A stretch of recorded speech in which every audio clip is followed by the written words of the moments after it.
Yo, everybody. Welcome to Off Panel, a weekly interview podcast about all things comics brought to you by Sketch.com. I'm your host, David Harper, and this week's guest is the writer of comics like The Nice House on the Lake, Something is Killing the Children, The Department of Truth, The Sandman Universe Nightmare Country, The Closet, which is on FOC today, as well as a bunch of other comics and comic-related things over the Tiny Onion Substack.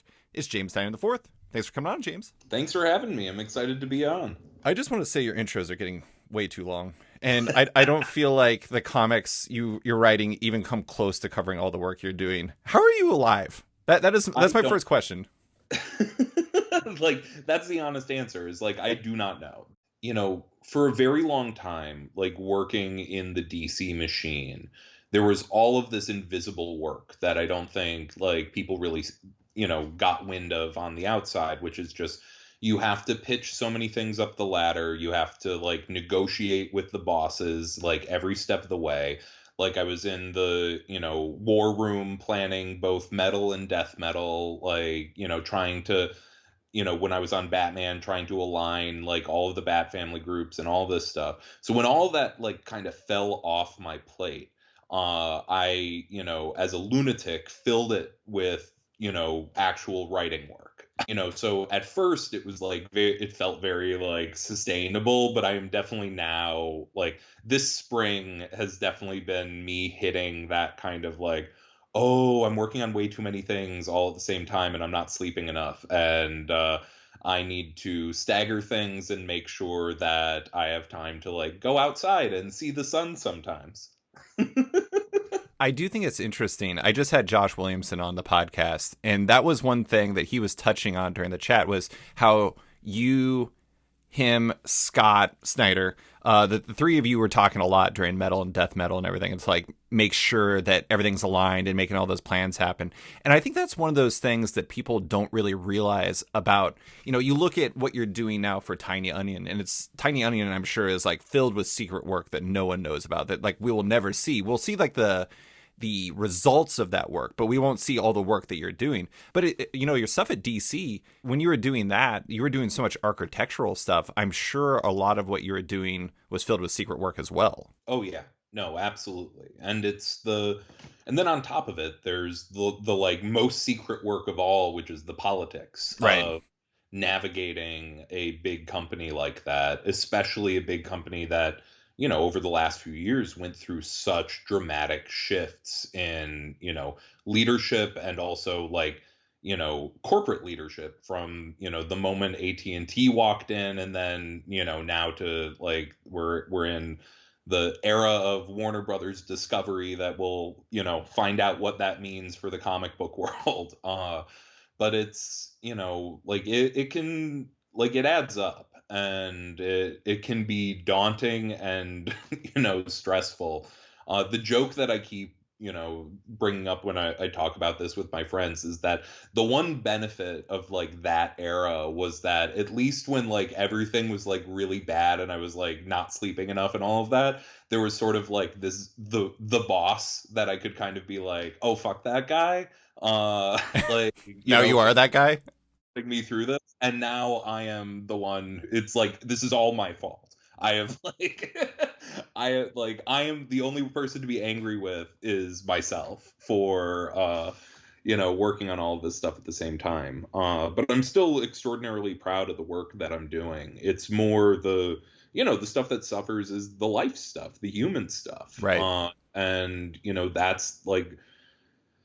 Honestly, one of my biggest priorities for the rest of the year is like, okay, I do need to like pace myself in a different way. Mm-hmm. And I'm always going to be a high output writer. That's just how that's how my brain operates. Like, the slowest I'd be is like the equivalent of like Stephen King putting out like 1 to 2 novels a year. Like that's the, that's like the relaxed pace that I'm like, excited to get to in a few years.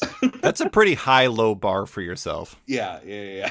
But, or maybe I like 2 years from now, I'm just like, all right, I'm moving to the woods and you're never going to hear from me again. And then I'm just going to like, like become a painter. I was going to say, based off your writing, I feel like ending up in the woods would make sense given how horror centric you are. That's a very fertile ground for horror stories. But I know this was a work trip of a sort, but did getting away to San Francisco and Kansas City for a little bit help? I know you went to a con in Kansas City, right? In San Yeah. Francisco, you went to Comics Experience for a signing? Yeah. And, like, yes, it helped. And, like, it helped and it didn't help. Like, it was one of those things where like, it was wonderful to see. Like, I love going to conventions. I love meeting the fans. I love seeing my fellow creators, and I haven't seen so many of them in so long. But it is one of those things where it's like, a week's worth of travel like Yeah. destroys your output. And it's like I am always convinced I'm going to get more done while I'm traveling.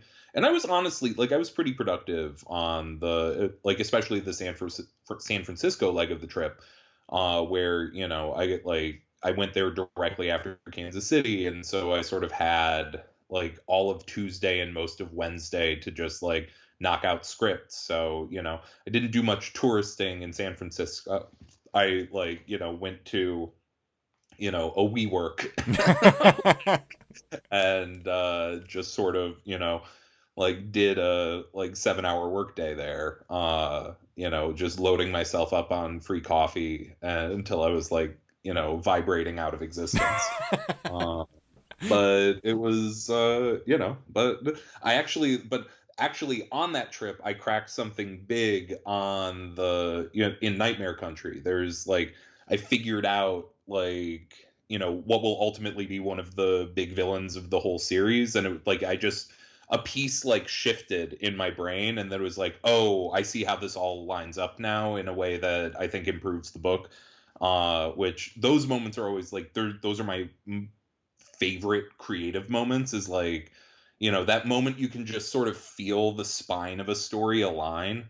And it is like sometimes that like is a real struggle to get to those moments, but when I find them, they're like those are precious. That's one of the things I think is really fascinating. Like people love asking creators where do they get their ideas from, but the problem is like if you knew, it's like if you knew that there was like, oh, if I just go and like go to this part of my house, then all of a sudden I'm gonna come up with ideas. You do it all the time, but you can't really predict that stuff. That's part of the reason why you need those types of changes of environment or like travel or whatever, like something to kind of break up your routine, because it might reorient your brain, and next thing you know, you got this big moment in Nightmare Country.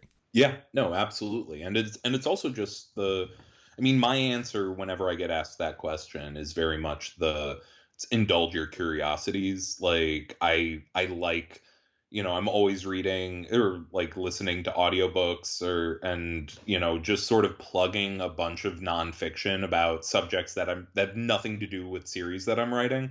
And then all of a sudden, like a few pieces will be like, oh, actually, like I'm gonna take this little idea over here and I'm gonna like restructure it over here, and see how it changes a story like this. And honestly, with Nightmare Country, like the sort of the realization I had was because I was actually rereading Mike Carey and Peter Gross's Lucifer run, which I had meant to do months ago, earlier in the process, and I sort of realized type of character that is very key to both the functioning of Sandman as a series and Lucifer as a series, and that was the sort of character that I didn't really have in a central role.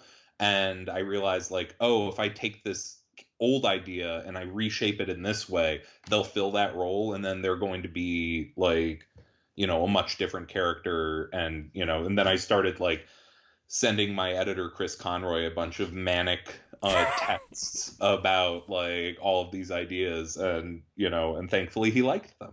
Yeah, that's good. That's good.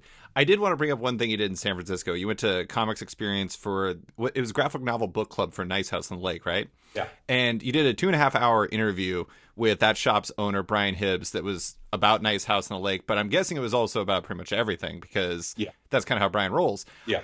I find that to be a really fascinating pairing, you and Brian, because you both are definitely thinkers about comics, but your viewpoints diverge in some very significant places. How was that? Was that a really interesting experience?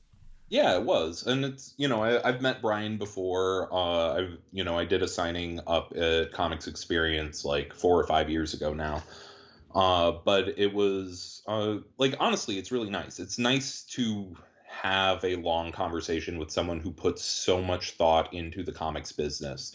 And, do I agree with like everything that Brian, like uh I think Brian is very good at pointing at a lot of things that we should be thinking about. Yeah. And I don't always agree with his conclusions. Sure. And how to counteract them. And it's just like, and like a big part of our conversation was a little bit about the collector's market. And I think I have a slightly different view of the collector's market than, a lot of retailers and creators. And part of it is like, yeah, there's the confirmation bias of like, it's done, that community is done like, has supported my books very, very well.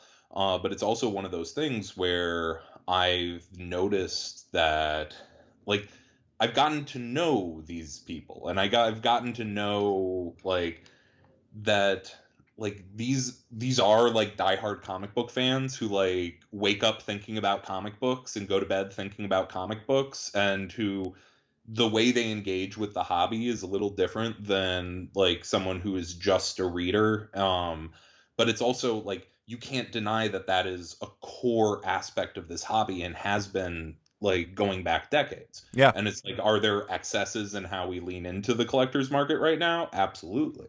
But it is one of those things where I think sometimes there's like an impulse that it's like we should we should stop catering to that crowd. And it's just like, this is one of the only like active like, you know, communities in the comic space that it's just like, that's a growing community. Every convention I meet, like, some guy comes up, and then it's just like, and he points to the guy behind him, and he's just like, like, this is my friend. This is his first convention. I got him into comics like three months ago, and he's like been checking out all of your books and like thinks they're really cool. And it's just like, they're in the collector game and all of that, but it's like I don't see that kind of onloading Yeah. happening in a lot of other communities. And it's like, that is something that like we need to nurture, like that aspect of the comic space. Yeah. I mean, I just had a piece that went up. I know you read it. For listeners, it's about the rise of the publishers in the middle of the direct market.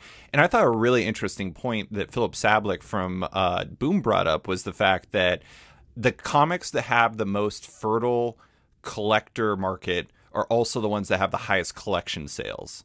Yeah. And it's his argument is that some of the collector's stuff can actually be a focusing point where it can bring attention to something, because it had, like, he brought up House of Slaughter. It's like when you go to a comic shop and there's like the 11 covers, I think it is, for House of Slaughter #1, and there's like multiple facings, it reinforces in your brain as a customer that maybe I should pay attention to this because this seems like a big deal. And in a medium where it's really difficult for somebody who's new to it to figure out what is a good starting point, you need as many focusing points as you can get. Absolutely. No, I completely agree. And I think that there's, it's also one of those things where it's just like, how do you onload more readers? Right. And it is one of those, like, it is something where here you have a market of a bunch of people who handle comics every single day. And if you make a comic that looks exciting enough that they also like, that they start flipping through and start reading it, like, you then get the like best of both worlds, where you have someone who's both a collector and a reader of the book. Like, and that is, I think that's been my sweet spot over the last few years. Is I've had that kind of relationship between myself and the readers, between Department of Truth and Something Is Killing the Children, and to a lesser extent, Nice House. Yeah. Like all sort of have that, kind of community aspect around it. I do think it's interesting because I think there's a balance there. It's like if it gets unbalanced and it's too far in one direction, that's a problem. But the other problem too is like sometimes when it's just like you're throwing covers at something that doesn't have the quality behind it. Like it's easy to put a bunch of covers on Something Is Killing the Children and it works out because it's like, you can attract people with issue 1, but the key is really kind of keeping people and not having that attrition that normally kills books. And I mean, clearly that is not a problem for Something Is Killing the Children, because that book is like I'm pretty sure Graham McMillan referred to it as the new Walking Dead the other day in his newsletter, which, you know, might very well be true. But I did want to bring up the collector thing because this is something I thought was really interesting. You have that special Nightmare Country variant you did with, is it Nick Robles? Yeah. So you did that one where it's you made your own one. I think, is it like gold foil?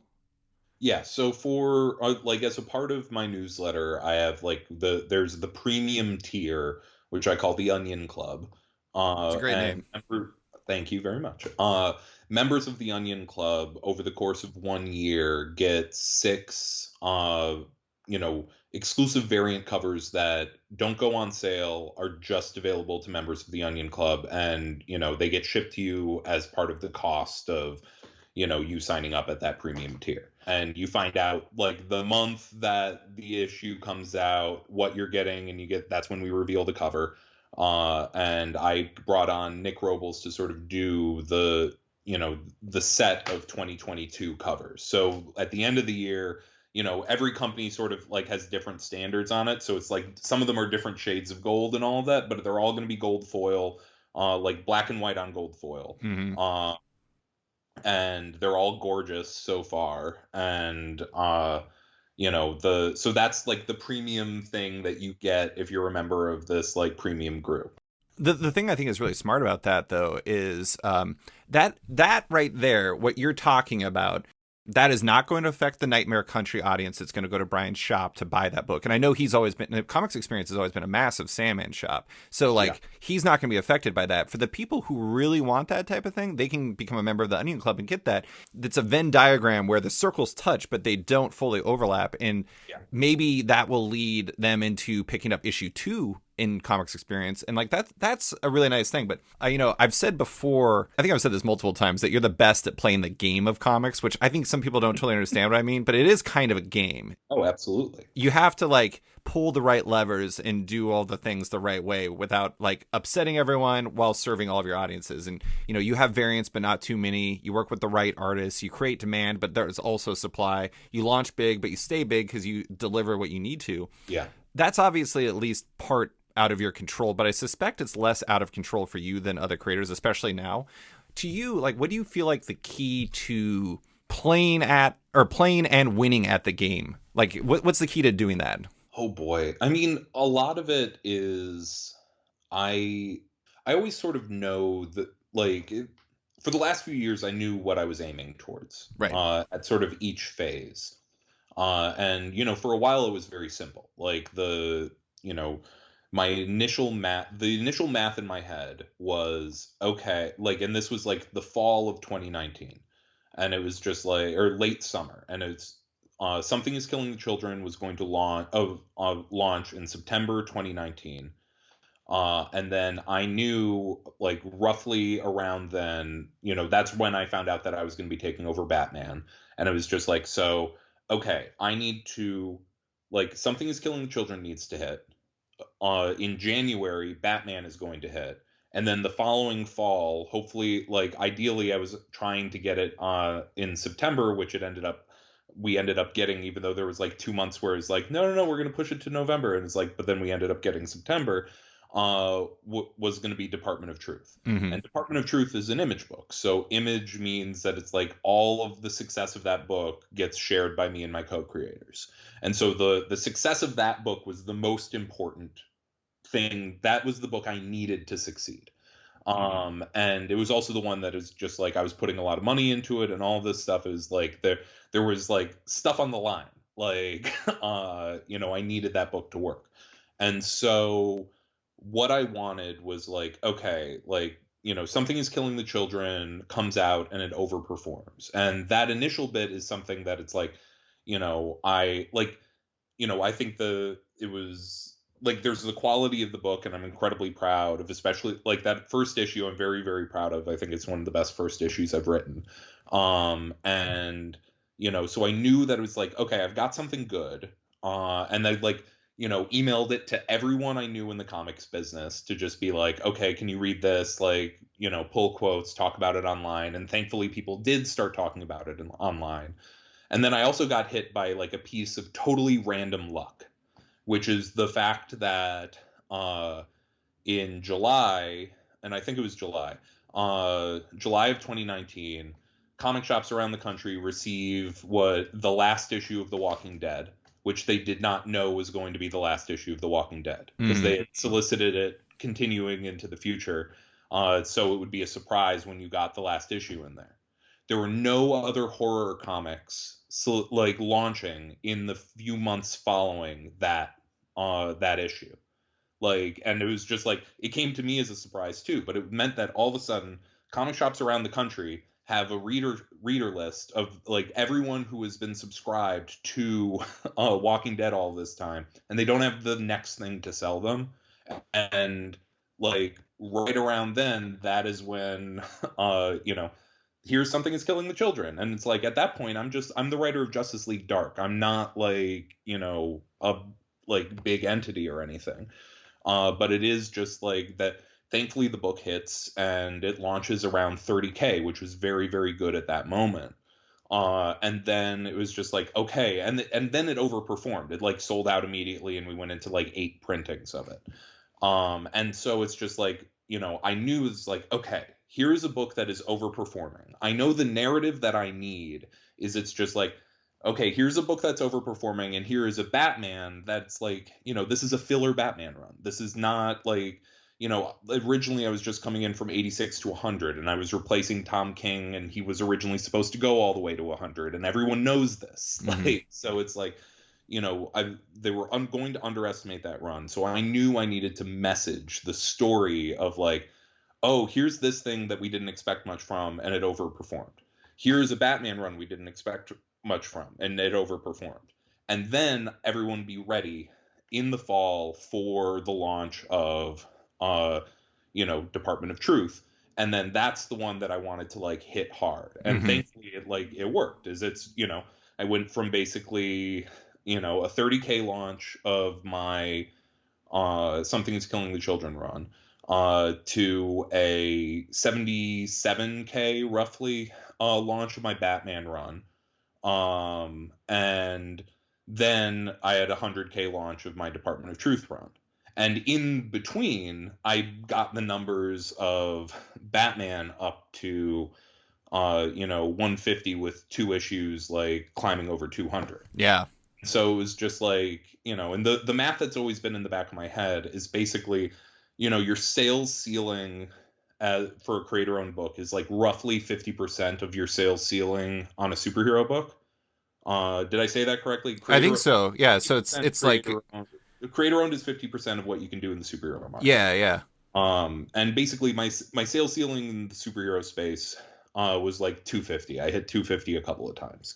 And so so then it's I get the 100K with Department of Truth, and then I know what I want for the next year is my next big book is Nice House on the Lake, and I want to launch that at the same scale or larger than Department of Truth. And so it's and that was a whole struggle.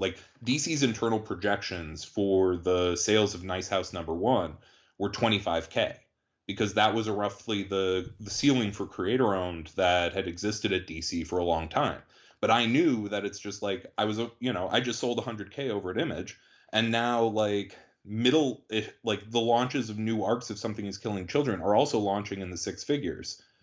So it's I know we can sell this, and it's I spent the months leading up to Nice House trying to hit every single everything, every trick in the book to basically be how do I drive attention towards this book? How can I get the DC engine behind this book and show that I can hit those sales numbers on a creator-owned title in the DC line? That 25K number is blowing my mind. I don't know how no offense to DC's projection system or whatever, but I'm amazed that it was that low.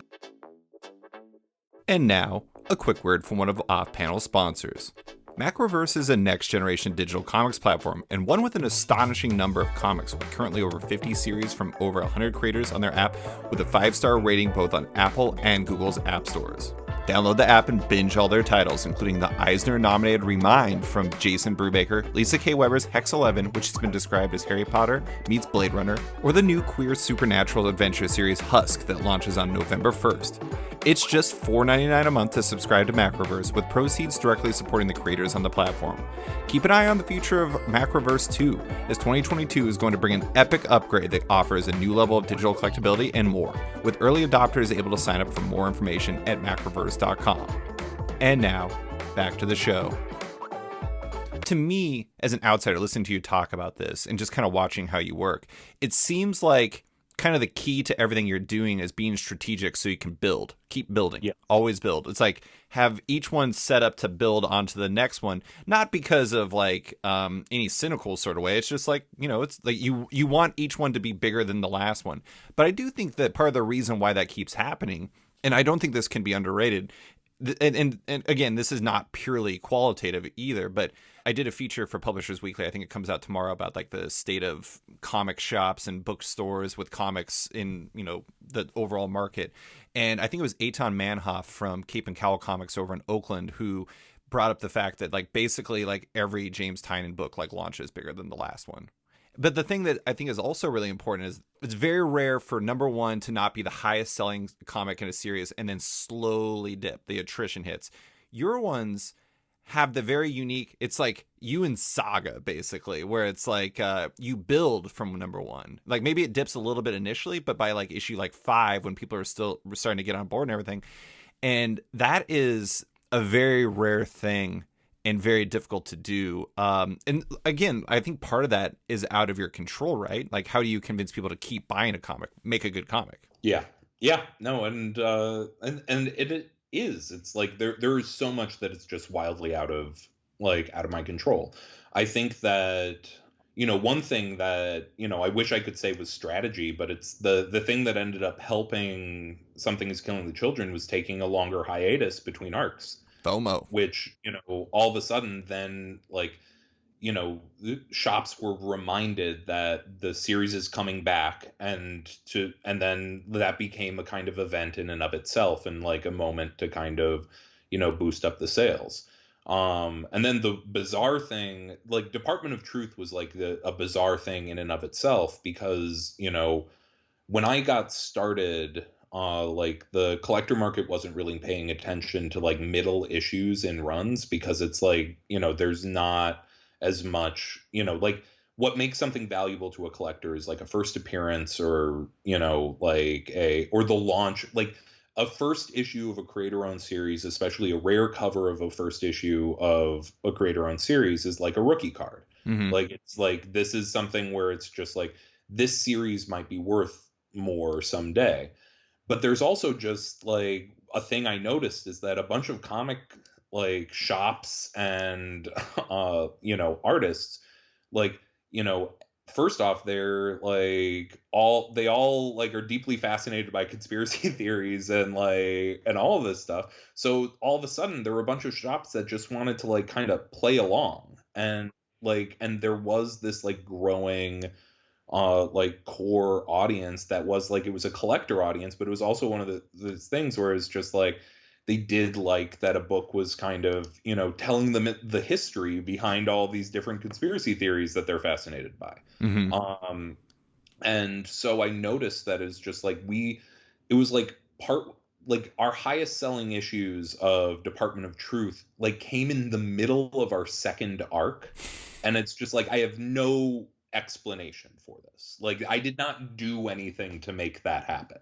But there was just a bunch of stores were like doing their own covers for it. And then on top of that, it was just like the core readership was like still growing at that point. And I mean, like the tipping point for both Department of Truth and Something Is Killing the Children was like, once the first trade is out, especially a $10 first trade, that like it's easy to like pick up the trade and then like start picking up the single issues. And so it becomes an onloading point, and then the first trades continue to onload people onto the series.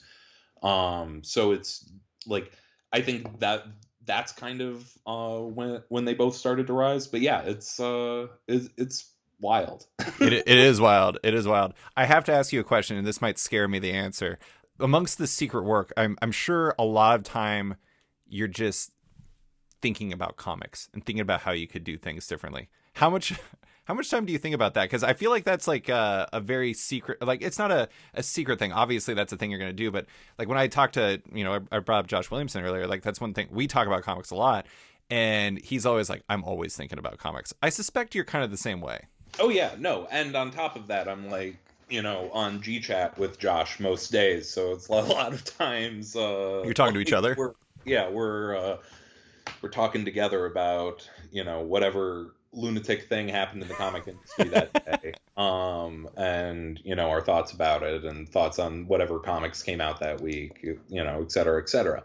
But it's it is this, I do spend a lot of time thinking about it. I will say I would like a year ago, I think it consumed me a bit more. Sure. Like it was a lot more where I was trying to figure out really what my next steps were. And it was like I had, and it was me hitting this moment where it's just like the moment of panic of like, oh my God, I need to choose between continuing down the creator owned path and, continuing to try to rise up at DC. Like, because, Josh was already on the path that would end with him working on, Dark Crisis. But the other path at DC was, okay, stay on Batman for like another few years, build up to like, I had Joker War, then Fear State, and it's like do two more big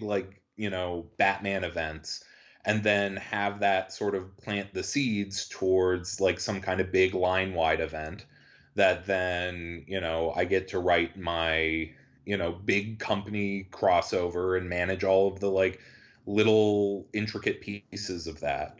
But like a lot of it, but that's a full-time job. Right. And then on the other side, it was, okay, I'm at this weird point where at multiple points over the last, over, 2021, I hit the bizarre moment of my creator owned books were outselling Batman.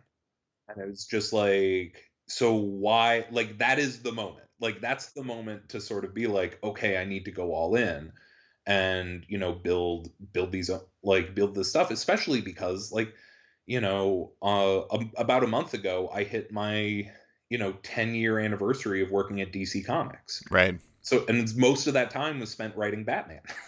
So it was like, okay, am I going to sign on to this as my full-time gig for the next few years? Or am I really going to see what I can make happen in the creator-owned space and see if, what that looks like and what that feels like? That's one of the toughest things to do, I think, because comics fundamentally are an industry that lacks security for creators, Yes. Where they're not protected. There's not a lot of stability. And so a lot of times, especially when you're on the come up, it's like you want to stay with that stability because who knows how long you're going to have it. And I think that's one of the secret sauces of what has led to your success is you left at an apex, not on the come up or the come down, which is very rare. That does not happen very often. And it's interesting because even recent history, you can look at some creators who, were the apex at Marvel or DC and kept going until people started getting kind of tired of them. And then maybe their creator owned stuff doesn't do quite as well. There's nothing wrong with that path. That's an absolutely valid choice. But it is kind of interesting. It's I was thinking about it. I think about the Kirkman Manifesto way too often because I think it's I know I'm bringing this up all the time and always Robert hates that name. I know he does. But at the same time, the whole idea of go to Marvel and DC, build up your name, and then take that to your creator-owned work. I do think in some ways you're kind of the ideal realization of that idea. Although it's possible at this point that what you're doing expands beyond the boundaries of that vision because that was back in 2008 and none of this shit existed back then. No, and I mean the Kirkman Manifesto was incredibly inspiring to me when it came out. And I was what year would that have been? 2008, I think. Yeah, so I would have been in college and, reading a bunch of Vertigo books, but still reading lots of superhero stuff. It was about 4 years before I would publish my first comic through DC. it just hit me as this, like, yes, this is the thing that makes the most sense, especially because, like, the books that made me want to write comics were the Vertigo books. Like, I had loved superheroes my whole life, and and I, like, will, to a certain extent, my whole life, but the books that made me fall in love with the genre it was the Vertigo library.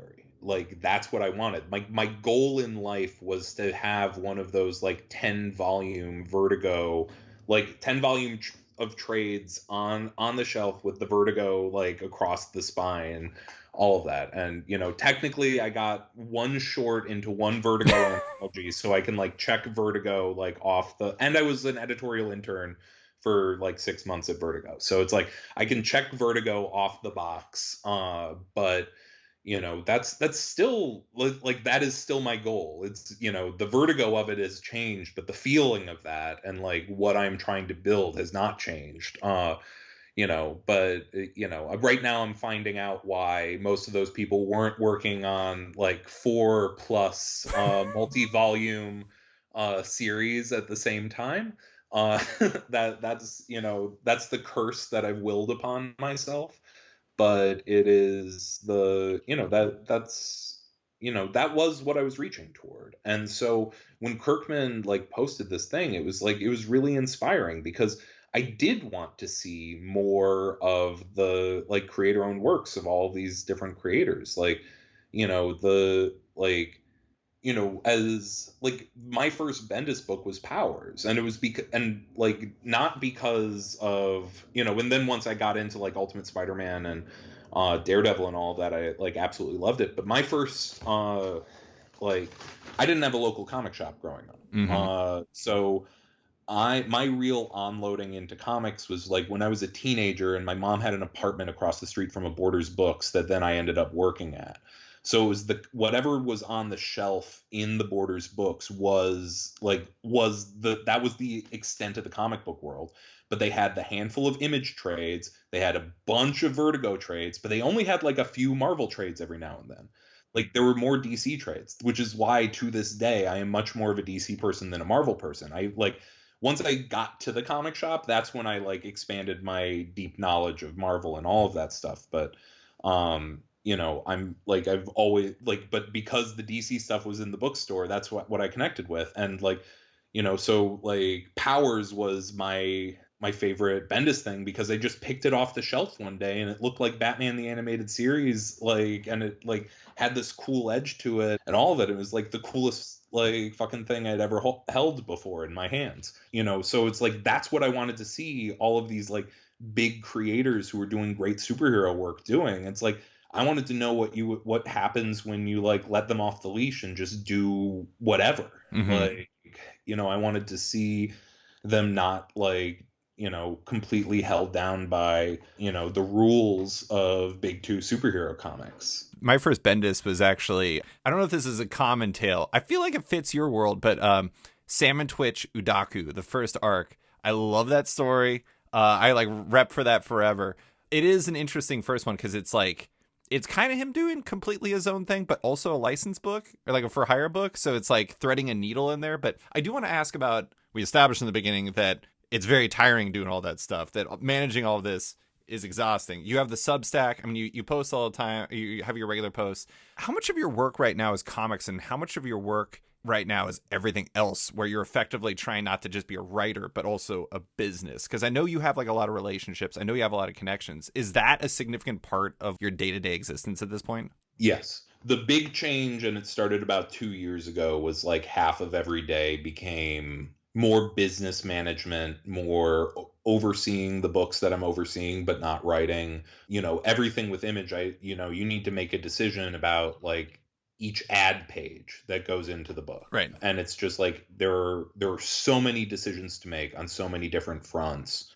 And for a long, like, a lot of last year was, like, me figuring out how to streamline a lot of that, because that was the biggest thing that changed once I stepped out of the doing as much day-to-day DC work. Was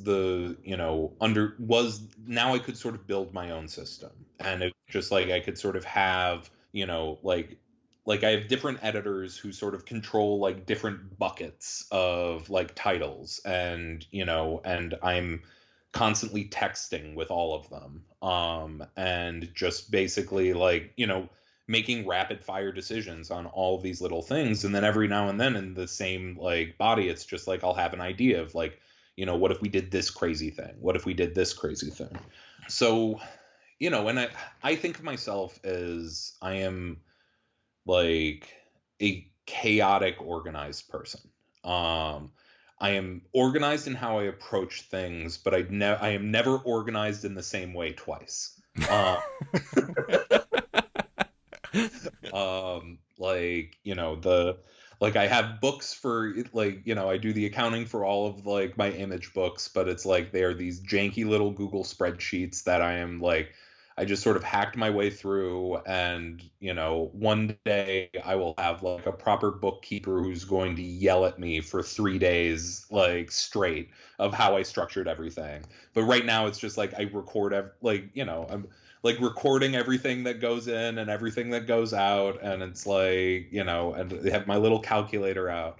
But it's just like, you know, once you start having to pay lots of people, once you start having to manage like cash flow, and you know, like that's such a big thing, is especially when you have multiple creator owned titles, like especially ones that haven't launched yet. Mm-hmm. You spend a lot of money before before it all starts coming back in. And especially at this point, like, you know, like if I was just starting out, we would like all have like bare bones skeleton rates that, you know, but I'm working with people who have like babies and mortgages. Like, so it's just like, no, they need like, until it starts making the money on the back end, I need to front the money on the front end to sort of get things moving. And sometimes companies like Image will like help you with an advance or something like that.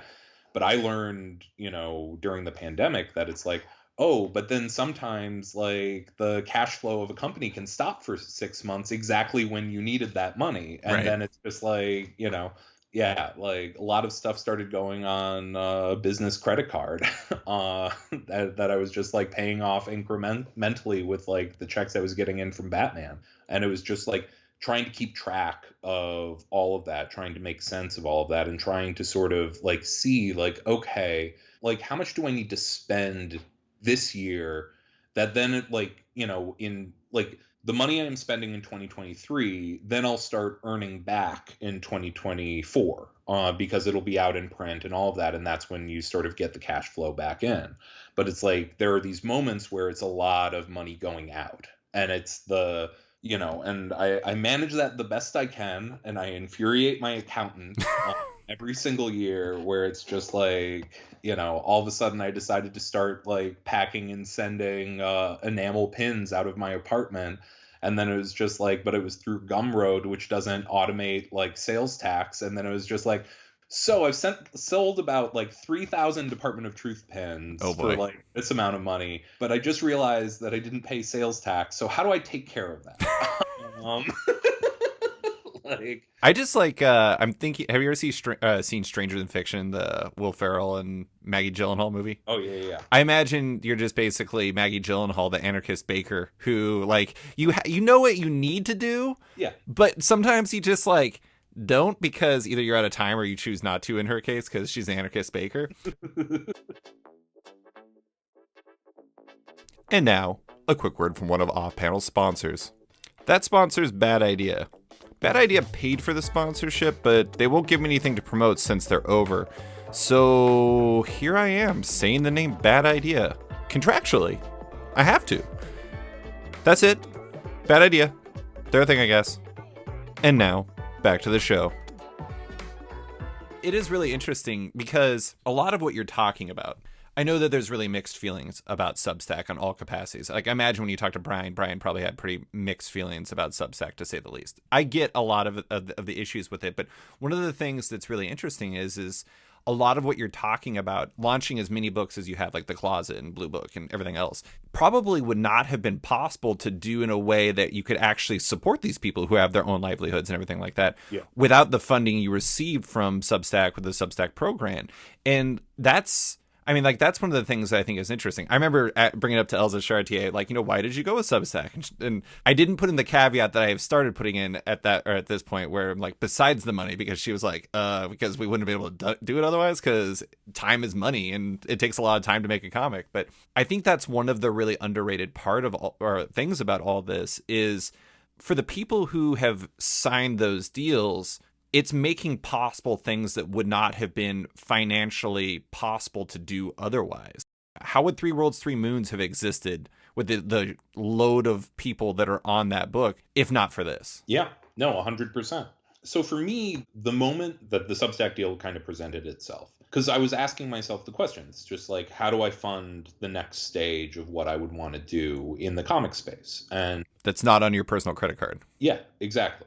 And I had like the biggest thing that was in my head was I knew I had this ravenous like collector community, and I had the idea of it's just like, this premium tier of like, okay, you get a special book by signing up to this thing. And you'll get like 6 over the course of the year. I think in my first time I wrote it, it was 5, but then I bumped it up to 6 for no apparent reason. I think in my head it was just like, oh, and then they'll come out like every couple of months over the course of the year, but then it's just like the publishing schedule's never worked out that way. So it's like this year, like the first 6 months they're going to get like 4 covers, and then the next 6 months they'll get 2 covers, and I'll probably send some little goodies to help make the breaks between them a little more manageable. But it's like, okay, so I saw the premium tier, and the other thing that I saw was that I had success selling these pins, and and I knew that like merch is never going to be a tremendous amount of money, but it can pay for itself. Like, right. if and that was really the goal, where it was just like, I want the people who love these books as much as they do to have artifacts of their love, because we're nerds and collectors and we like stuff. We like to be able to like, wear a t-shirt based on like the obscure horror comic we like, and stuff like that. So it's just like, I wanted to be able to make that stuff. I wanted to be able to, and part of it was like in the back of my head, it drove me crazy, like at the peak of my Batman run, that like me and Jorge Jimenez couldn't just make a bunch of like badass t-shirts featuring like Punchline and Clown Hunter and like Ghostmaker. Jorge was like posting these like amazing like black and white shot images on his page that was just like, he would like invert the colors, or he would, make it all like, bright green with the neon pink like lines on it, and it would be like, that would be such a cool t-shirt. Yeah. Like that would be like cool t-shirt in the way that like there were all of those shirts with like Jim Lee X-Men art in the 90s, and it was just like, I want to have the ability to make that stuff exist when I can, especially around my own stuff. And I started talking to Boom about letting me do stuff, because like the biggest thing was the Erica Slaughter bandana. Like the fact that that didn't exist drove me crazy. Yeah. There was this like neck gaiter that we did, which is like, it looks great and it's like, it's good for what it is, but it's like it's not the bandana. It doesn't have the like look of the bandana. And it's just like, why doesn't that exist? That should exist. And it's like, so what can I build this platform to make something like that exist? But I also knew from the process of doing the self-published like horror anthology project I did, Razor Blades, that I needed a distribution partner like that had a warehouse and like a staff. Steve Anderson. And so like, I started talking to like Third Eye, and this is something that, there's like Matt Rosenberg angle to this that he'll reveal one day. But it is it was one of those things where, because he was having a lot of similar thoughts to me about like, because he was about to launch What's the Furthest Place from Here, especially with the like vinyl aspect of all of it. And so he was like thinking about like making stuff around the books. And so we started talking about making stuff around the books, and it was like, okay, part of the Substack money I can use to help build this ecosystem that even, after that first year of Substack money's gone, regardless of how much we carry into a year two, like the ecosystem now exists. And so it's easier to continue doing, because building these ecosystems is the most, like, that's the most cost intensive, time intensive, like everything. Once something exists, keeping it running is like much easier. Right. So that was like my big idea. It was just like, how do I do, it's like, a monthly merch drop, and then that's one of the benefits you get on the site. And it's like, we'll do variant covers, and we'll do like t-shirts and pins and stuff like that, all like small prints, like print runs. Like I'm only making like 250 of like each t-shirt and all of that stuff. And so it's like, it's something that's special for the fans and all of this. And it's, that was like one of the initial like visions. It's like, this is what I can use this to build. And the second tier of that is like, I had all these comic ideas that I knew, like, there's a responsibility when you're only doing a couple of creator-owned books. There's like, there are two different responsibilities. There's responsibility to yourself to do stuff that's like really creatively fulfilling. But then once you're working like in once there are retailers who are kind of relying on the next thing that you do to like do well for them, like, and they're going to invest in it because they believe it's going to do well for them. Like, if I had come out with my next, like, like Blue Book, my like UFO nonfiction series with Oming as my next like creator-owned title, which is something that doesn't have that same direct market appeal, but is something that I am passionate about, that I wanted to exist in the world. Like it, and I think it has it will, when it's in the direct market, have like a core audience, but it's not going to have like a 6-figure audience in the same way. Like, how can I build those sorts of books where I can like experiment and play and try shit out? And that's really what like Substack was all about, building this ecosystem around the store, building the direct, Direct to consumer, direct capture of the like my collectors community, and the how can I build the test kitchen to do the sorts of books that would be more of a gamble to do even at this point in my career. Yeah, I think that's it's, again, going back to the beginning, I asked you, like, how are you alive? The answer, at least in part, is that ecosystem. It's finding the people you can work with that are going to make your life easier, because you cannot do everything. Yeah. If you did, you'd die. It'd be bad. Like, and I know you were working with Greg Lockhart for editing some of the books and stuff. And I do think that this brings up an important topic, which is maintaining relationships. Yeah. There's a lot of sensitivity within the variant markets about who you work with and how you work with them. Like, Brian's a perfect example. It's like, Brian is, I don't agree with him, but he's also not wrong about how you manage, not you, I mean, the royal you manage, like the collector's market, because if it went down the wrong path, it would be a negative path that could cost everyone very significantly. And you have a lot of connections. You work with DC, you work with Third Eye and other partners, you work with Image, you work with Boom, retailers, selling to super fans, working with Substack in some capacity. How do you balance that all? Like, do you need to factor all potential, for a lack of better words, like customers, if you will, into your decisions? Or do you need to approach each as their own entity, regardless of like what surrounds it? Yeah, no, I mean, I think I absolutely need to consider like each of the customers. And I think I did like a Substack post like before, like in the previous iteration of my Substack before the paid version, where I kind of spoke about like the different core audiences, that there is the reader audience, there's the collector audience, there's the retailers, and then there's there's the kind of commentator class, the like comics Twitter, Mm-hmm. and then there's the your fellow professionals. Like, those are like the 5 people that you want on your side, like to have, like, you need all 5 on your side to have like a major success, Right. like. And out of those, I would say that the kind of commentator class, like comics Twitter and everything, is the least important of all of those. That's like, you don't want them against you, but like having them like all in on your side is like not gonna actually, like, if you're only chasing that group, like, you're not gonna have a massive hit. Like, the retailers are the most important group.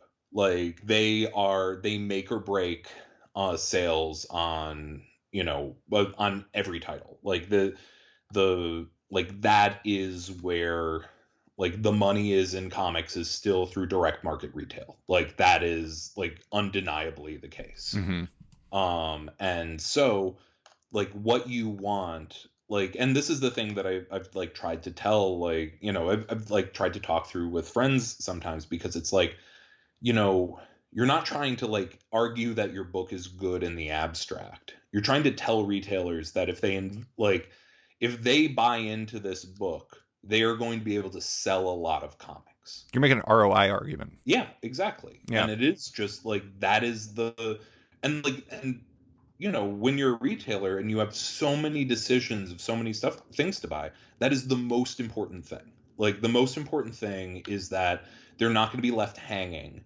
if they go all in on this book. And it's just like sometimes it's worth to like, overinvest in a like little title that could, but it's like once you're at a certain point in your career, you need to tell retailers like this is something that is going to, going to do well for you. And it's like that's part of why when I launched the first arc, launched Department of Truth, like I made the commitment that it was going to run at least 12 issues monthly, and we succeeded to doing that, like at great great cost to like my sleep schedule and all of it.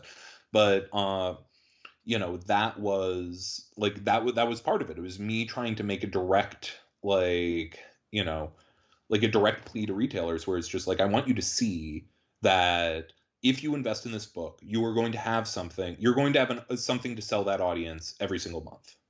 And now that I have like multiple titles, I don't need to hit that in like the same literal sense of, they need to have that one title by me in stores every month. But they need something by me in stores every month to basically be like, hey, if you cultivate James Tynion fans in your shop, like that is, you are going to like have something to sell those fans every single month. Right. And but it's also like, I also, the thing I'm constantly worried is like I don't want to cannibalize that audience. I don't want to like overserve them. Yeah, like there are ways to like overstep, and like that is my biggest fear constantly, because I am like a high output writer, is just the like like it's, especially when they're all creator owned books, like it's a little different when like half of them are superhero books and half of them are creator owned, but it's just like a month that has like 10 comics out by me is like not fair to retailers,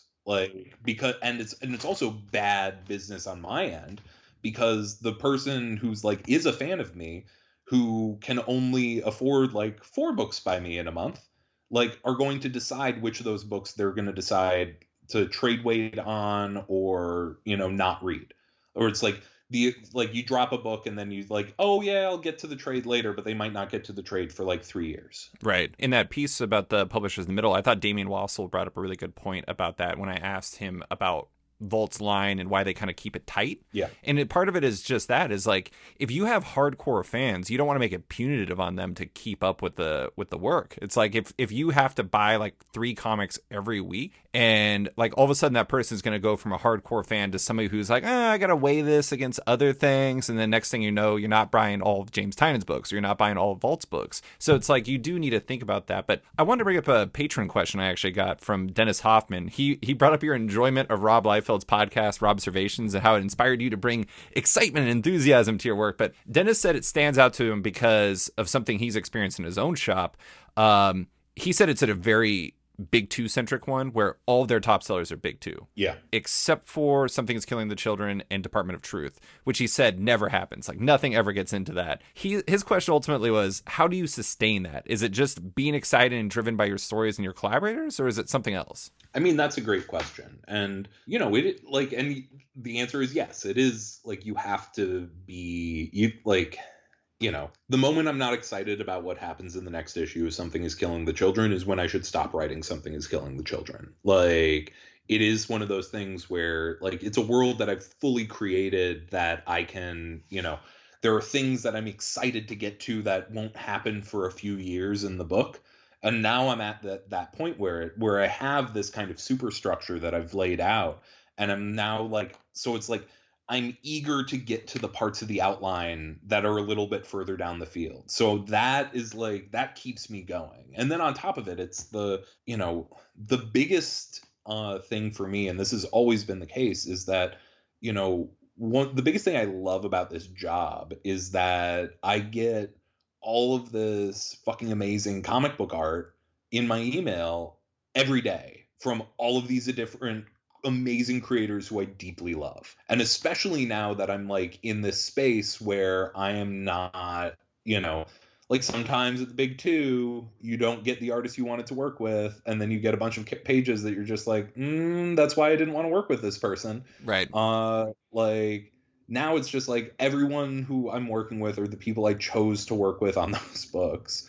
And they like, and the joy I feel and the like, the energy I get from getting that art in is like, unspeakably powerful. I think it's you have a couple things coming up, and I think it'll be really cool for that, because I don't know if you've ever even hung out with I'll get to what I was saying. You have Orlando MegaCon and also like a CGC private signing coming up with Werther Dell'Edera, your teammate on Something's Killing the Children, Martin Simmons from Department of Truth, Francesco Mattina, the cover artist from Batman, and then, oh my God, why am I spacing the other person? Oh, Alvaro Martinez Bueno, the king, the greatest, the boss man of all from Nice House on the Lake. You're doing all that. Have you ever actually hung out with all of them, like at the same time, or ever? Werther, I have still not met face to face. We've done like a few Zooms, but otherwise it's like we email like a bunch. We took like, I send him all my story ideas and we go back and forth that way, but we've never been in the same room together because we've been working together primarily through like the COVID years. Yeah, that's true.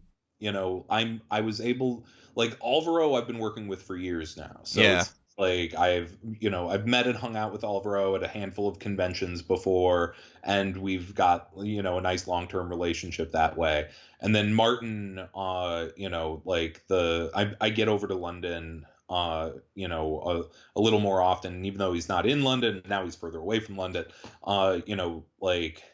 I was able to like meet with him a couple of times before we started working on the book together, and then we were able to like, and then continue that work relationship and all of that. So it's like, Werther's the one I'm really excited about because it's like we haven't met, and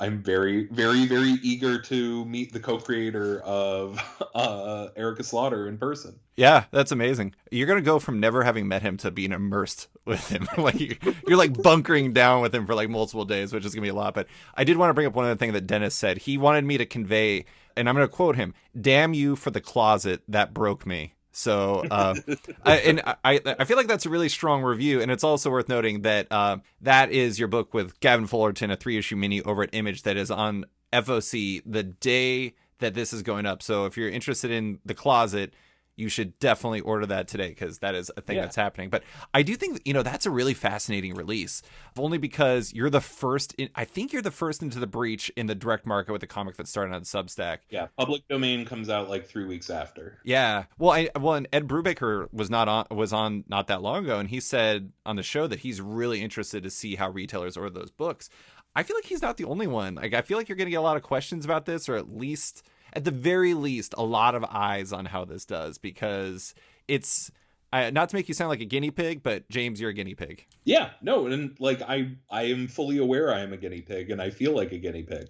Like this is, and it's also, that's The Closet in particular. Like I knew that even though it's, I see it as, and I pitched it this way online. It was like, I see it as a horror novella. Like this is not, one of my big multi-volume type series. It's like slower, more contemplative, and is, it deals with, like a series of nightmares I had as a kid, and also just, a bunch of things that I don't like about myself. That's where a lot of my horror comes from, is just me trying to like externalize that so I can like look at it and play with it on the page, and just exaggerating it for dramatic effect.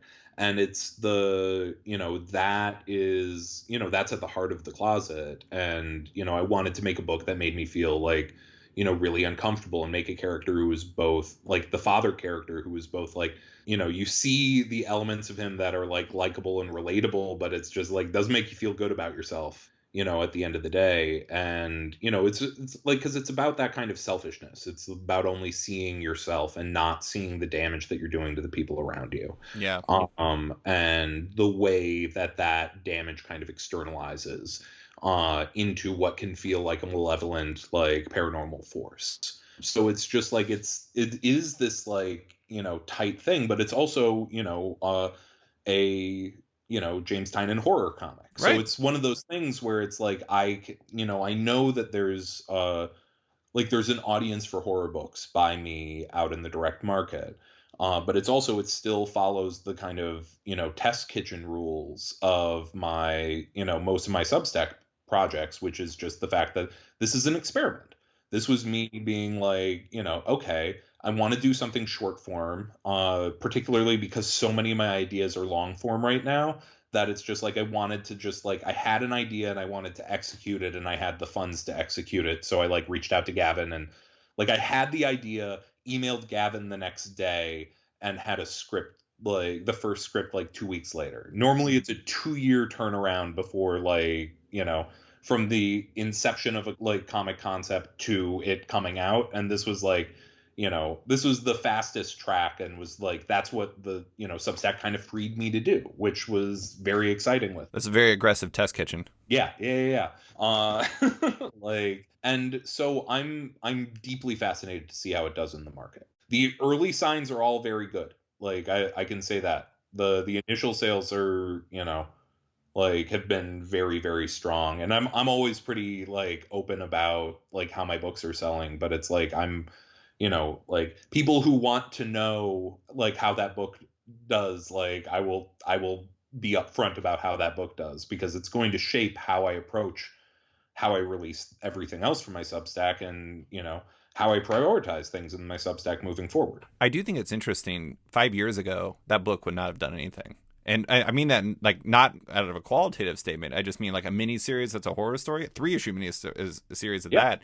No go. Now? No, I did like 3 miniseries in the exact same format, 3 oversized issues, like 30 pages each. Like that's how I did Memetic, Cognetic, and Eugenic over at Boom. And those like, and I had to like twist Boom's arms to let me do those stories in that way, because their standard at the time was a trade of like, 4 20-page issues. Right. And I wanted to do 3 30-page issues, which is actually more pages. More pages, but less fewer issues. Yeah, like you don't get the 4th issue sales to help pay the book back.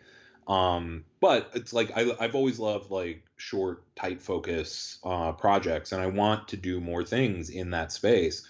So I'm fascinated to see like how a mini series will do right now. And it's like the issue 1, I have a feeling will do well. I'm very curious to see how 2 and 3 do.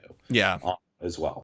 That's always the question. That's the toughest question of it all. But I did want to bring up something. We've talked a lot about the business side of it, but maintaining the art of it all. I mean, obviously it's important to maintain a balance, because if you were like sell a bunch of the first issue and the first issue sucks, you're not going to go anywhere.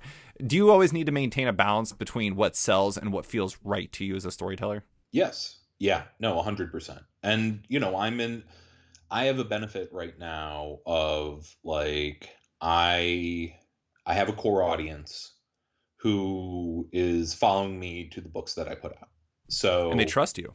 And they trust me. And it's like on one hand, I don't want to betray that trust. But it's also one of those things where the books that have done the best are the ones where I follow my instincts and follow my gut.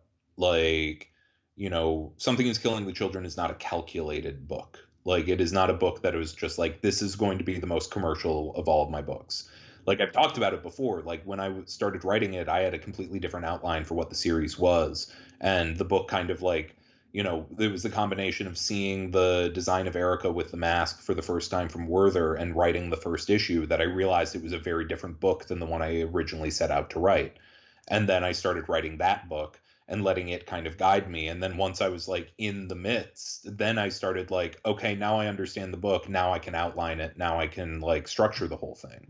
But there is, I was having this conversation with a friend earlier in the week where I am someone who, especially on the superhero side of things, used to over outline. I would kind of outline myself to death. It was one of those things where each individual issue, like, I knew the third scene in each issue of, like, an arc of detective or something like that, which leaves you very little room when you are working like on an issue and realize that it's like when you're writing the second scene and you realize in that issue and you realize you need like 3 more pages, but then you still need the same amount of things to happen in the rest of the issue, so you have to compress stuff and all that. Like, it throws all of the math out. When I start a thing, I always know generally, like, I have a good idea of what the ending is, and I know which directions the characters need to be pointed to get in that. But the middle is always very, I let the characters kind of drive me through the middle. And it's one of those things where it's like the first issue is the one that that is the most work, and the one that I like agonize over the most. It's the one where I want to pull some tricks out of like my sleeves to, like, show something that I haven't done before. It's where I want to like challenge myself, because the first issue is the most important artifact and it's what sells the rest of the book. Right. Like, it's so important to get that right. So that's what, like, I will go over that over and over and over and over and over again. Once I'm in the middle, it becomes a bit more instinctual. It becomes a bit more like, I have a roadmap.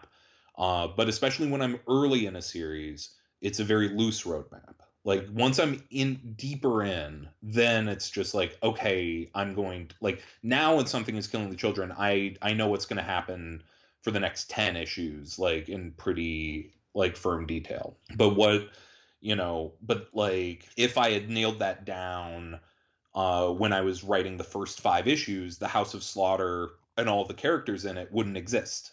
Those were things that came to me while writing the first few issues, because once I realized what was working in the series and how to lean into the strengths of the series and followed my gut with that, it allowed me to like zero in on what works and then lean into what works. Mm-hmm. Does that make sense? Oh yeah, absolutely. I told you before via email that I wasn't going to bring up books your books in specific, because I really wanted to have this be an industry chat. I do want to bring up The Nice House on the Lake because I do think it fits into what you're talking about. One thing I really love about it is very precise. Every detail feels very specifically thought out. Like, everything was very specifically decided in advance after like years of study. I was going to say like you're Walter yourself, but I'm pretty sure Alvaro told me that you are basically Walter. Like, I think, yeah, like that is you. Not to be dramatic, but do you feel like in some ways The Nice House on the Lake is like the culmination of all of your interests in the study of like the medium? Because it sort of does to me as an outsider. I know it's a very dramatic way to put it, but it's true. It's the most personal book I'm working on right now. That's for sure. I've thought about it before in the terms of like the book that was me dealing with when I was in my 20s and I was still dealing with all of my like residual emotions from high school. I wrote The Woods. And The Woods was a culmination of so many of those like lingering like insecurities and like all of the messy feelings from my high school years. And I built a cast of characters that, where once again, I kind of like took, built a figure out of like what I liked the least about myself, and I made it the villain of the series. And I like, and I built this whole world around. And that was sort of my first time doing something like this. Nice House is me taking all of my feelings from basically my 20s and early 30s, like, and rolled together. And, and just the idea, living in the world and holding on to those older relationships, and the ways in which I've failed to hold on to those relationships, and what that means and how that makes me feel about myself, and and really leaning into more of my personal history than I think anyone really reading the book is like really absorbing. Like, Sure. because a lot of the characters are based on like real people that I know. Like, most of them are like combinations of like 2 or 3 people.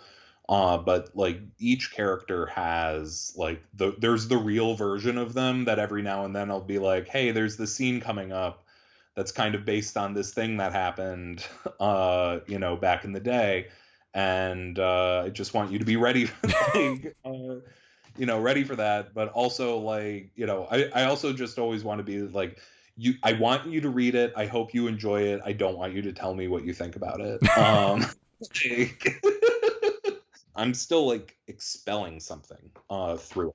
And it makes it a difficult series to talk about, frankly, because it's the thing that feels so precise, I think, in its construction is that it actually, like, the basic construction is very simple. And it is like it's a bunch of characters reacting emotionally to what's been done with them, like, and the situation they're in. And it's Walter holding on to the power that he has and refusing to let it go. Right. And it's them pushing back against that every single step. But I know each of the characters so well that it's like I know how they'd react in those settings, because some of these things, stripping out the paranormal elements, like some of these things have happened.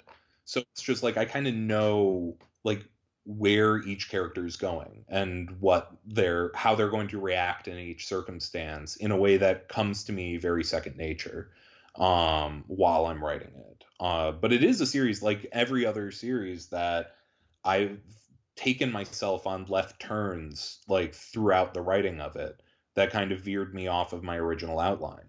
Like, I knew roughly how issue 12 would end. I knew that when I wrote issue 1, I knew that Reg would come in and become a central figure. I knew that, like, the end of the year was really going to center on Nora and Ryan. But it is like one of those things where it's just like the individual steps to get there, like, I do tend to find in the writing of it. Yeah. Like, I know the character that every episode, like every issue, like, was going to focus on, and I kind of knew what the idea of each issue was going to be. But, like, the scenes come to me in the, like, and the extrapolations of how this world works. Like, a lot of that has kind of come to me in the writing of it. Do you know a person who owns Ferris Bueller's outfit? No, but I know someone who, like, absolutely would if they had the ability to, Ask order for whatever they want. no money. Yeah. Yeah. No, I definitely know someone who has some like real interesting jackets, let's say. I know this is terrible. I don't think that the nice house on the lake is a desirable or environment, but there would be a part of me that would really, really enjoy ordering everything every day. I'd be like, what am I going to get every day? And then I'm like, oh, wait, the world is literally on fire and people are melting. But yeah, no, I got this. So many people think that the book is a pandemic book, like, but I, like, came up with it 2 years before the pandemic. That's when I pitched it the first time. But it was just because it's about a bunch of people trapped in a house. Like, it kind of felt like this is a pod that then it's the end of the world outside of the pod. Like, I gotta say, though, I mean, that's kind of like The Walking Dead 193, where that's accidental timing that works in your favor because it's not aggressively, like, it doesn't resemble in an aggressive way, but it reflects the feelings that a lot of people would have, because a lot of people did sit at home and order things off the internet and hope that helps them. And so it's like you can see yourself in that, even though that wasn't what you intended. Yeah. No, and that, like, 100%, like, down to and there were a couple of things that we added in the first issue, like, Ryan checks Nora's temperature with a temperature gun, like, before Nora enters the house, or before Ryan enters the house in the first issue. And that was something that we added, like, once pandemic was underway, like, but the biggest thing that changed is that in the original outlines of it that I was writing out, there was going to be this kind of, like, magic pantry, like, kind of thing, that it's like you would write down your grocery list and you could write things that shouldn't be on a grocery list, but then you would go into the pantry the next day and everything would be in there. But then the experience of living in the pandemic and, just like ordering, like, I was like binge eBaying like old comics and all this shit. So that definitely was influenced by, that delivery system was reimagined mid-pandemic to hit that nerve. So, like, for you ordering all from hell during the pandemic translated into David the comedian ordering a Ferris Bueller outfit for himself. Yes, exactly. I love it. I love it. One thing I do really like about the book, though, is, and I brought this, I said that it's like kind of a culmination of a lot of your study of everything. I wrote before, and you told me you appreciated this, so I'm going to bring it up again. I wrote before that you're like Prometheus, the JLA villain from Grant Morrison's run back in the day, and that you're like very good at taking the skills of others and like retrofitting them onto yours in a way that I don't know if anyone else really does that well. Like, you're really good at like vinyl pages in a very Brian K. Vaughan sort of way, but also like, I feel like one thing that was really good about Nice House was you tapped into the design elements that were really, really like people were really connecting with because of the Krakoa and X-Men stuff. Not that that stuff didn't exist before, but, having like the kind of transcribed conversations between people, or like diagrams, or like the symbols for each person, like that type of stuff both fits in the current environment of comics, but also like adds like this like twinge of mystery and like uniqueness to it that I think is like a secret sauce to the book. I really appreciate that. And that was something that I really wanted to do. I definitely created, because we approach the design pages differently every single issue. It is like, there are definitely some issues where it's just like, oh God, right. Like, it's like, because it makes it a 28-page book, like instead of a 22-page book, to do it that way. Which then it's just like, and then a lot of times the design stuff is leaning more heavily into the writing than the art, for like just budget reasons. So it's just like, okay, yeah, no, like writing a few pages of transcripts is like, writing the equivalent of like 10 pages of comic dialogue. And it's just like, oh, I did this to myself. Good job, James. But yeah, no, I love that element. And honestly, it's one of the, when I first was like imagining Something Is Killing the Children, I originally wanted there to be these little, I wanted to do design pages in them that would have, like elements from like the Monster Hunting Guide from the Order of St. George. And that would be like the only real hint at the existence of the Order of St. George, other than the mysterious person on the other end of the call. But then the Krakoa and X-Men came out, and I was just like, oh, okay, not gonna like, I'm not going to go down that road, because for me, it was the thing that made me fall in love with that was, in recent times was Black Monday Murders. Yep. And, I just absolutely love the effect. But it was coming out like 3 months after like House of X. Like House of X, Powers of X might have even still been running or it just wrapped around there. So it's just like, no, we can't do this. And like, my editor at Boom had already been like, I don't think this needs that. And I'm like, but it's part of my vision, man. And then it was like, I like it. I mean, you kind of did that with the what was it, the Department of Truth, Wild. What is the about the thing you're doing on Substack where you kind of tap into fictions. Wild Fictions? Yeah, I mean, like it's not the same thing, but you kind of get into that. I think that's a really interesting direction to go. But I want to close with a big thought. All right. I think that, obviously you think about this stuff a lot, and you're trying to tap into a lot of really different angles and finding new directions and trying to tap into all the different markets in really interesting ways. How do you feel like the comic industry is changing in this moment? Do you feel that there's a unique amount of opportunity to really thrive if you play your cards right in this environment? Yes, but I think we're living through like a very chaotic moment in the comic sphere. Sure. Like it is a very there are a lot of things in that chaos that are really good, and there are great opportunities for, you know, creators to sort of go their own way, that didn't exist before. And like, you know, the Substack deal was like, you know, like that was, I never could have predicted that, and I'm you know, thrilled I had that opportunity, and I'll be able to carry some of that into another year. But it's like, you know, who knows how, like, you know, like how things like that continue. Like, what is the, you know, like who who out there is actually investing into like pure creator owned comics? Because really still we're in a world where in our element of the comic book industry, the direct market comics, like floppy issue comic book It's just Image. industry, like it's just Image. Like Image is still the only game in town. There are all these mid-tier publishers who are doing really, really great work with a bunch of great creators, and it's like, you know, like in Boom is one of them, and like Something is Killing the Children is under one of these like rights share deals. But it is one of those things where it's like, you know, these companies that are built on the gathering and selling of IP are built on a very flush Hollywood streaming market that I think is not looking too hot in the next few years, Mm-hmm. which is concerning. And that's happening at the same time that the big two are paying creators less than they have in years and years and years.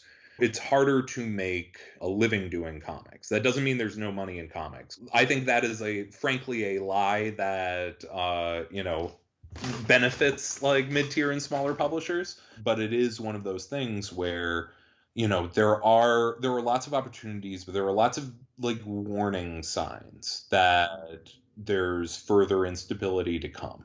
And if anything, that's one of the biggest reasons that you know, and it drives like a lot of the companies that I work with crazy, where it's just like, I don't want to be tied down anywhere except with like, you know, I want to maintain the rights to the books I'm doing.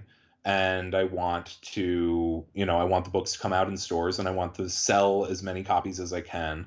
But like, I think we're going to continue to see some big changes in the comics industry in the next few years. And I think that there's, you know, not all of those changes are going to be exciting, exciting changes, especially for the creator class. And it's just like, we're going to need, you know, and so not like now more than ever, it is like, you know, making the books that like, the thing that I think is exciting about this moment is that we do live now in a world where between like manga sales and between like the robust, like the independent side of the direct comics market, Mm-hmm. like if either Marvel or DC, like suddenly, like, you know, the Daddy Warner Brothers or Daddy Marvel or Daddy Disney, you know, Mickey Mouse decides that it's better to like shutter the publishing divisions and just license them off to like other comics publishers. I think there are enough things that sell right now that I think we as an industry and a market would withstand that in a way that we have not been prepared to withstand that in a very, very long time. So that I find very hopeful. But it is one of those things where it's just like, I do see warning signs, and that is part of the reason I am making aggressive moves, is because you brought up towards the beginning of our conversation, the biggest issue in comics is like long-term sustainability. And I'm still, you know, I got started very young in my comics career. I was like, my first comic was published when I was 24. And I'm 34 now. I'm turning 35 in December. And I constantly think of just like, part of the reason I'm able to do everything I am is I don't have kids yet. I don't have like you know, a mortgage. But it's just like, you know, I am trying to, in this moment of doing well, build, you know, a cushion that then, you know, regardless of what happens to the comics industry, like I'll be, you know, somewhat okay 10 years from now. Yeah. That's what's in the back of my head, you know, every single day. That makes sense. I mean, It is interesting because that's the thing is like there's so many creators who, when they get to the like later years in their lives, they don't have that same, like they didn't get to build stuff for themselves because that's not really how comics works. It's like, what have you done for me today, or what have you done for me lately? And that's tricky. It is really interesting though to hear you talk about it, because it sounds like while there is like significant opportunities, it's almost like there's a higher ceiling but also maybe a lower floor if you play your cards wrong, or maybe if you sign up with like the wrong thing. So it's almost more important to, I don't want to say wait for the right deal, but watch out for yourself at the very least, than to just take what you can because you can get it. Right. No, and it's like you have to be strategic, and you have to know that, and this is true in any kind of like corporate creative field, is that you have to know that the companies, even if you like the people at the companies tremendously, are going to they're making their decisions based on what their bottom line, and their bottom line does not care about you. It's one of those things where I have a bunch of people who I'm still incredibly close with at DC who I like, and I'm still doing 2 books at I'm doing like Nightmare Country and Nice House over at DC. But it is one of those things where, me dedicating like the next 5 years of my life to DC, I don't think would put me in I don't think that would give me any long-term stability. No. To be perfectly honest. And, frankly, and they have lowered the ceiling of like how well a creator can do in this like current moment. So it's just like that, because that's and that's the kind of core consideration, is it's just like, okay, every book I put out, is this something that there's that has legs, that's, doing something like The Closet, even, regardless of how successful it is, it's just that it's going to pay itself off, I'm confident it will fully pay itself off in the running of the 3 single issues. And then even if it's just keeping it in print and just making a nice check each year from that book, that is a kind of security. Yeah. Backlist, your library is your backlist is the security blanket. And the more control you have over that backlist, the more security you have. It's one of the many reasons why I think Brubaker and Phillips are one of the coolest teams you can get, because it's like you read any book and then you look at the back of it. What do you find? A massive amount of books you can read next. Just like an insane 20-year run of and that is not even including Sleeper, which I rep for forever. I love Sleeper. I've been slowly picking up comics pages from the series that matter most to me, and I've got a page from Sleeper with Tau on it, and it's from the first half of the series, so all of the lettering is still on the page. Oh yeah, it's hand lettered. Oh man. So that is one of my precious artifacts. I rep hard for Sleeper and Tau. I am a Wildstorm guy. Back in the day, that I don't know, 98 to 2002 Wildstorm run is pretty unimpeachable in my mind. Speaking of things people sleep on, that's a sleeper one. Wildstorm, people, read it. Yeah. That is not what we're here for, though. James, that is all I have for you. I'm very excited to see what you have coming. I always love reading what you have to do. Thank you so much for taking the time to chat with me here on the podcast. Yeah, thanks for having me. Thanks for listening to this week's episode of Off Panel with writer James Tynion IV. You can find him on the Tiny Onion Substack and his work in The Nice House on the Lake, The Sandman Universe, Nightmare Country, and the upcoming The Closet, amongst other things. Also, big thanks to Deanna Chapman for stepping in to edit this podcast. Deanna is the best. Love Off Panel and want to support it? Subscribe to the podcast on Apple Podcasts today and give the show a rating or review while you're at it, but 5 stars only. You can also support the show by backing on Patreon. Find the show at patreon.com/offpanel. And when you back it on there, you get early access to each week's podcast, as well as weekly content and more. Want even more? Subscribe to my subscription comic site, Sketched, at sketch.com, for long-form articles, interviews, and the rest of the site's content and its members-only forum. You can find Off Panel and Sketched on social media by liking on Facebook at /Sketched. That's SKTCHD. Follow on Twitter and Instagram at @SketchComic, or following me at @SliceFriedGold.